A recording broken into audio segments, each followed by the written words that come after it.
अस्सलाम वालेकुम नाजरीन, ख़बर और हक़ाइक़ के साथ मैं हूँ उमर ख़त्ताब। वज़ीर ख़ारजा असद उमर ने कहा है कि मईशत में इस्तेहकाम में मज़ीद 1.5 साल का अरसा लगेगा और हुकूमत मुआशी बेहतरी के लिए ढांचा जाती तब्दीलियों पर काम कर रही है। वाशिंगटन के सफारतखाने में पाकिस्तानी कम्यूनिटी से गुफ्तगू करते हुए वज़ीर ख़जाना ने यह कहा कि हुकूमत की 5 साला मुद्दत के 3 मराहिल हैं। पहले मरहले में इब्तदाई चंद माह में अपनी बका की जंग लड़ना था और अल्लाह ताला का शुक्र है कि वो मरहला कामयाबी से गुजर गया है। उन्होंने कहा कि अब हम इस्तेहकाम के मरहले में हैं। इक़्तिदार में आने के 1 माह बाद सितंबर में अंदाज़ा लगाया गया था कि हमें मुल्की मईशत में इस्तेहकाम के लिए 2 साल और तीसरे साल से तरक्की का आगाज़ होगा, जो मेरे ख़्याल में अब भी एक अच्छा अंदाज़ है।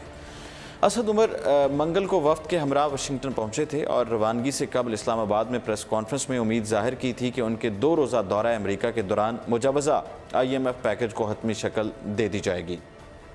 असद उमर ने कहा कि हमें मईशत की बेहतरी में मज़ीद 18 माह लगेंगे, जिसके बाद बेहतरी आना शुरू होगी, लेकिन हमें इस बात पर यकीन है कि इस मरतबा इक्तसादी तरक्की पायदार होगी और ये माली खसारे और करंट अकाउंट खसारे से मुतासर नहीं होगी। इस पर बात करने के लिए अभी हमें ज्वाइन किया है खावर नईम हाशमी साहब, सीनियर जर्नलिस्ट और तजज़ियाकार हमारे साथ मौजूद हैं। अस्सलाम वालेकुम सर। जी वालेकुम सर, कैसे हैं आप? अल्हम्दुलिल्लाह, आप बताइए।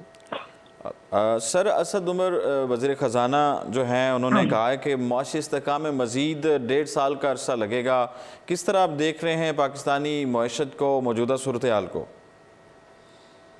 देखिए, ये पहले 2 साल का अरसा भी कह चुके हैं जी, और 1.5 साल की अब इन्होंने बात की है, लेकिन जो इनकी पॉलिसीज हैं इन पर किसी किस्म का एतमाद करना पाकिस्तान के अवाम का अब नामुमकिन रहा है। आज के अखबारात में छपा हुआ है कि जनाब असद उमर साहब जो है वो वाशिंगटन में जारी IMF के इजलास में मौजूद हैं। जी बिल्कुल, 2 रोज़ा दौरे पे चले गए हैं, तो हालांकि वो अभी पहुंचे हैं, जी, लेट पहुंचे हैं वो वहाँ पर, और ये भी कहा उन्होंने कि जी इसी दौरे में जो है IMF से जो वायदा तय हो जाएगा। ये भी बात गलत है। अच्छा, और एक दिन पहले ये कहते हैं कि अभी ये मीटिंग हम अटेंड करेंगे और उसके बाद जो अगला इजलास होगा उस पर बात की जाएगी अच्छा, IMF की इमदाद के हवाले से या उनके साथ एग्रीमेंट के हवाले से। पाकिस्तान में खास तौर पर मौजूदा हुकूमत में मुआशी मैदान में जितने झूठ बोले जा रहे हैं और जिस तरीके से लोगों को पसीजा जा रहा है, बर्बाद किया जा रहा है, इससे हुकूमत की साख जो है वो अरसे में मुतासर हुई है। देखिए, हमें नहीं भूलना चाहिए तो सिर्फ 2 दिन। लेकिन सर हाशमी साहब, लेकिन मीडिया पर तो दिखाया जा रहा है कि उन्होंने वहाँ पे शिरकत की है, IMF के जो वफ़द से उनसे मुलाकात की है और फुटेजेस भी चल रही थी। डेफिनेटली मुलाकात की होगी, लेकिन ये खुद कह चुके हैं कि इस अभी बताया ना कि इजलास जो है वो आज जारी नहीं हुआ या कल जारी नहीं हुआ।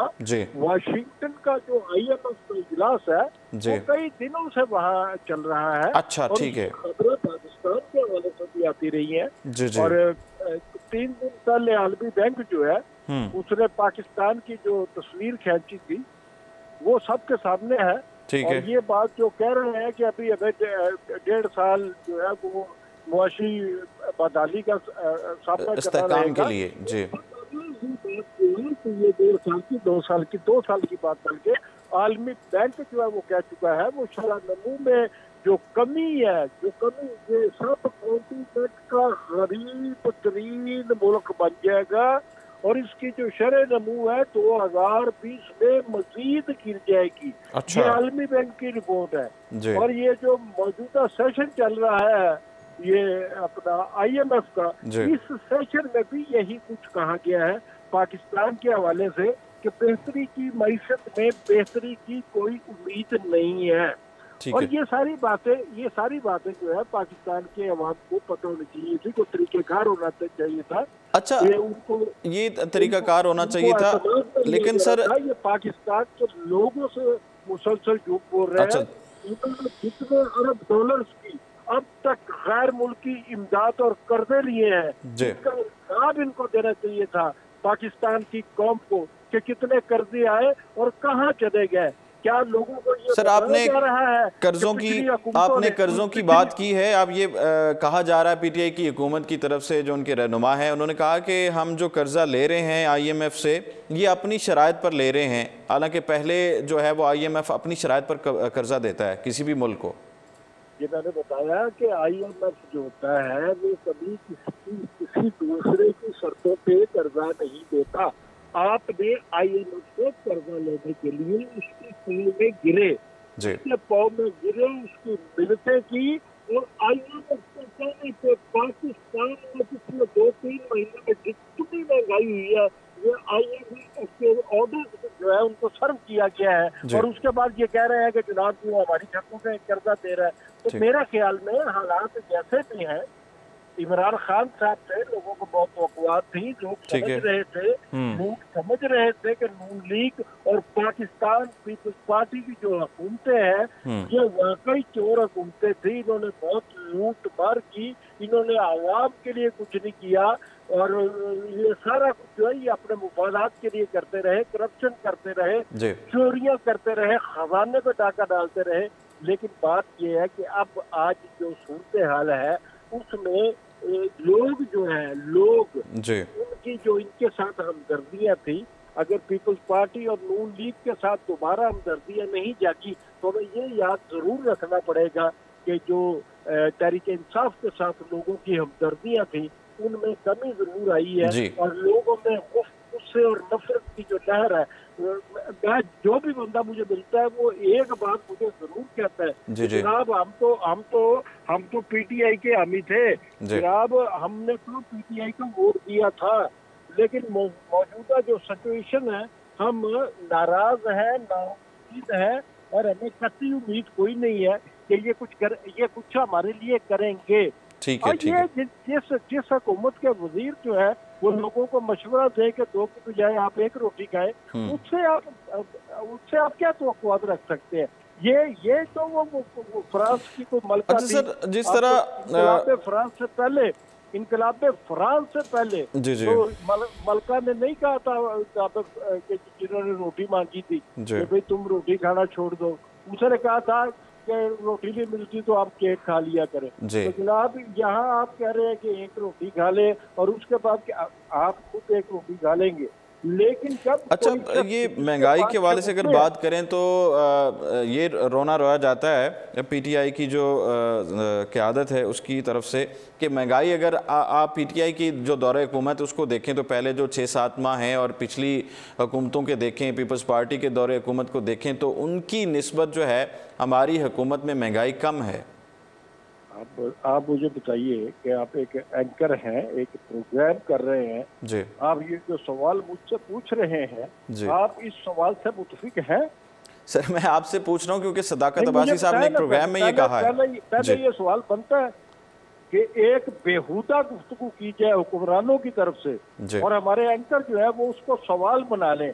आपको कंडेम करना चाहिए कि ये सोना जो 72,000 रुपए का हुआ है, ये जो डॉलर 143 रुपए का हुआ है, आज अनाउंसमेंट हुई है कि ये 4 दिन के बाद ये डॉलर 150 का हो जाएगा और 3 महीने के बाद यही डॉलर 160 का होने वाला है। सर मैंने ये जो सवाल किया है उन्होंने ये कहा है कि जो पेट्रोल की अगर कीमतें देख लें तो वो उस वक्त ज्यादा थी। 70 साल में इतनी महंगाई नहीं हुई। आप तो ये कह रहे हैं ना पिछली हुकूमत का मुकाबला कर रहे हैं कि पाकिस्तान की तारीख की बदतरीन जो है ना महंगाई और मौसमी बदहाली है।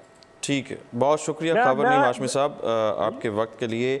आप अपना तज्ज़िया पेश कर रहे थे और हम पाकिस्तानी मईशत के हवाले से असद उमर वज़ीर ख़जाना उनके बारे में बात कर रहे थे। उनका कहना था कि हमें अदायगियों में तवाज़ुन के बहरान का बार बार सामना है और मुझे कोई ऐसी हुकूमत याद नहीं पड़ती जिसे अदायगियों में तवाज़ुन के बहरान का सामना ना करना पड़ा हो और उसने IMF से मदद तलब ना की हो। उन्होंने 1988, 1999, 2008, 2013 और 2018 में बहरानी सूरत हाल एक ही तरह की थी। इसका मतलब ये है कि ढांचे में कहीं ना कहीं कोई गलती है और इसीलिए हुकूमत ढांचा जाती तब्दीलियों पर काम कर रही है। वज़ीर ख़जाना ने कहा कि IMF मिशन शुरू करने का असूली फ़ैसला कौमी मईशत के बेहतरीन मुफाद में किया गया और IMF प्रोग्राम से मईशत में बेहतरी आएगी।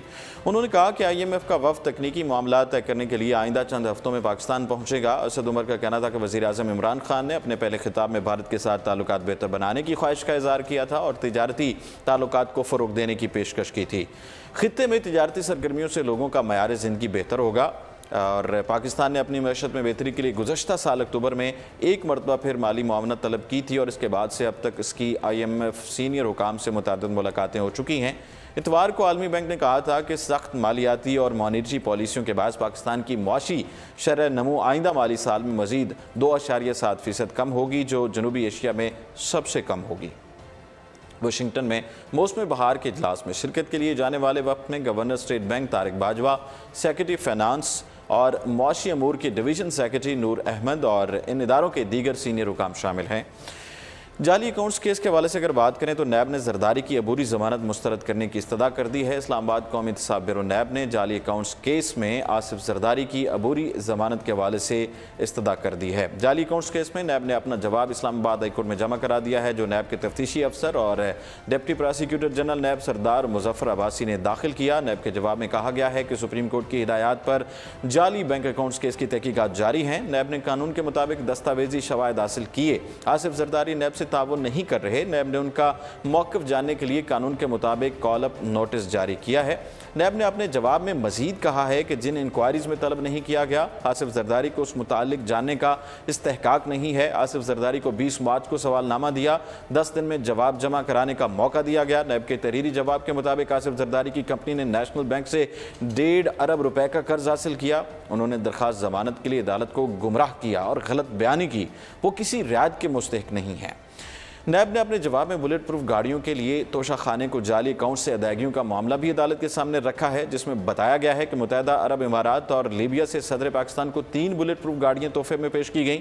कानून के मुताबिक 2 लग्जरी गाड़ियों समेत तीनों बुलेट प्रूफ गाड़ियाँ सरकारी मलकियत थीं। आसिफ जरदारी ने साबिक वज़ीर आज़म यूसुफ रज़ा गिलानी की मिली भगत से गाड़ियाँ हासिल की। तोशा खाने से गाड़ियों के हसूल के लिए गैर कानूनी रियायत हासिल की गई। नैब के मुताबिक कलेक्टर ऑफ कस्टम के नाम 3 करोड़ रुपए से ज़्यादा मालियत के 3 पे ऑर्डर्स जाली बैंक अकाउंट से तैयार हुए। आसिफ जरदारी सेक्शन 9A4 के तहत करप्शन के मुर्तकिब पाए गए। नैब की दरख्वास्त में इस्तदा की गई है कि आसिफ जरदारी के असर रसूख के बायस शवाहिद में टैंपरिंग करने का खदशा है। आसिफ जरदारी के हाथ साफ नहीं, लिहाजा अदालत जमानत मुस्तरद कर दे। जाली अकाउंट्स केस की समाअत रावलपिंडी की एहतसाब अदालत में चल रही है, जबकि आसिफ जरदारी और उनकी हमशीरा फरियाल तालपुर ने इस मुकदमे में इस्लामाबाद हाई कोर्ट ने हिफाजती जमानत हासिल कर रखी है।